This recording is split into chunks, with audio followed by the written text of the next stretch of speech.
চলতি বছরের 28শে জানুয়ারি বীরভূমের কীর্ণাহারের তিনমাথা মোড়ের একটি সোনার দোকানে দুঃসাহসিক ডাকাতের ঘটনার তদন্তে সোমবার ফের নতুন মোড় এলো। এদিন বোলপুর মহকুমা আদালতে তোলা হয় টিএসকে হলমার্কিং সেন্টারের সঙ্গে যুক্ত তনুশ্রী সাহা কর্মকারকে।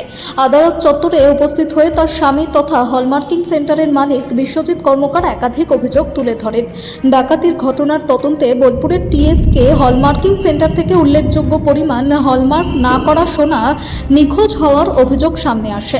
সেই অভিযোগের ভিত্তিতেই তনুশ্রী সাহা কর্মকারকে গ্রেফতার করে পুলিশ। প্রায় 7 মাস ধরে তদন্ত, জিজ্ঞাসাবাদ ও একাধিক তল্লাশি অভিযানের পর পুলিশ নিখোঁজ সোনার একটি বড় অংশ উদ্ধার করেছে বলে দাবি করা হয়। বিশ্বজিৎ কর্মকারের অভিযোগ, এখনো পর্যন্ত প্রশাসনের পক্ষ থেকে হলমার্কিং সেন্টারের চাবি তাদের হাতে ফিরিয়ে দেওয়া হয়নি। ফলে প্রতিষ্ঠানের সম্পূর্ণ হিসেব নিকেশ যাচাই করা সম্ভব হচ্ছে না। তার দাবি, এলাকার এক প্রভাবশালী তৃণমূল নেতার মালিকাধীন উদয় বিষ্ণু জুয়েলার্সের অভিযোগের জেরেই তার স্ত্রীকে গ্রেফতার করা হয়েছে।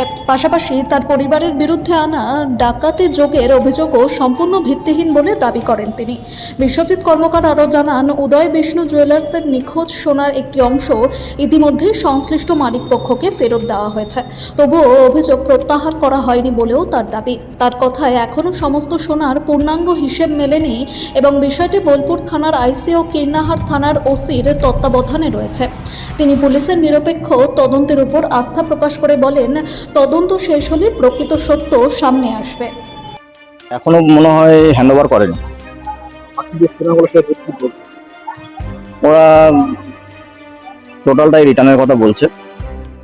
আর অভিযোগ বলতে তৃণমূল প্রভাবশালী এক নেতার সোনার দোকান, যেটা হচ্ছে উদয় বিষ্ণু জুয়েলার্স, তো তার ফেক কমপ্লেনের উপরে ভিত্তি করে এই টিএসকে হলমার্কিং এর মালিক তনুশ্রী সাহা কর্মকারকে অ্যারেস্ট করা হয়েছিল।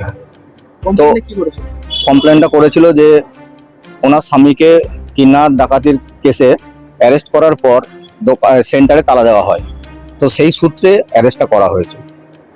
তো ওনার মাল ওনারকে রিটার্ন দেওয়া হয়েছে। তা সত্ত্বেও উনি এখনো কমপ্লেন উইথড্র করেনি বা এখনো রয়েছে জেসিতে। তো দেখা যাক এখন কি হয়। কি চাইছেন? আমি চাইছি বেল হোক, তারপরে তার ব্যবস্থা হবে। মূলত পুলিশ এখন চাবি দেয়নি, পুলিশ কি বলছেন? স্পেসিফিক যিনি পিসিতে ছিলেন বা যেনার নামে কমপ্লেন হয়েছে, ওনাকে বলেছে চাবি দিয়ে দেওয়া হবে বলে আশ্বস্ত করেছেন, কিন্তু চাবি এখনো হ্যান্ডওভার করেননি।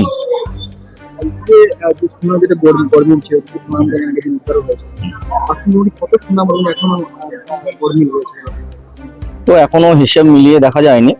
তো সম্পূর্ণ দায়িত্বটা বোলপুরের আইসি বা কিন্নারের ওসির দায়িত্বেই রয়েছে।